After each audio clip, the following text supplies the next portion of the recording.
Friends, હવે સંધ્યાકાળ એટલે કે સનસેટ થવાની તૈયારી છે અને હવે અમે લોકો પહોંચ્યા છે માંડવી બીચ ઉપર.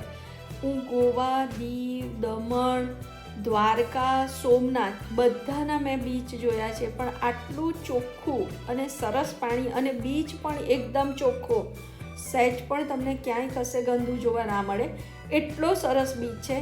અને એ છે માંડવીનો બીચ, જે અમે સાંજના સમયે ત્યાં પહોંચ્યા હતા.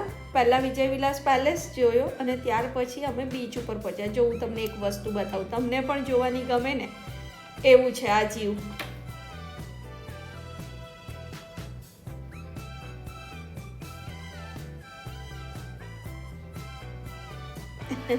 છે કે નહીં ફ્રેન્ડ્સ? તો તમે જ્યારે પણ ભુજ સાઈડ જાઓ ને તો ભુજથી 50 કિલોમીટર દૂર છે માંડવી.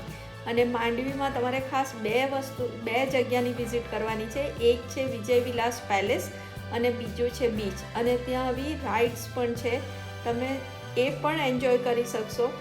અને હોર્સ રાઇડિંગ છે, કેમલ રાઇડિંગ છે અને ત્યાંનો સનસેટ જોવાની તો તમને ખૂબ જ મજા આવશે ફ્રેન્ડ્સ. તો તમે એકવાર માંડવી બીચ ઉપર પણ જજો.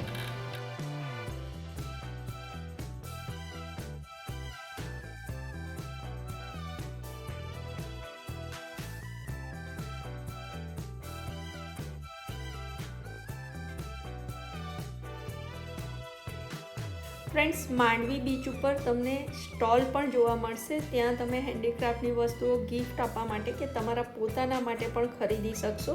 અને બીજું એક ફ્રેન્ડ્સ, કે ત્યાં જાઓ ને તો ત્યાંનું નારિયેલ પાણી ચોક્કસથી પીજો, બહુ જ મજા આવશે. Thank you.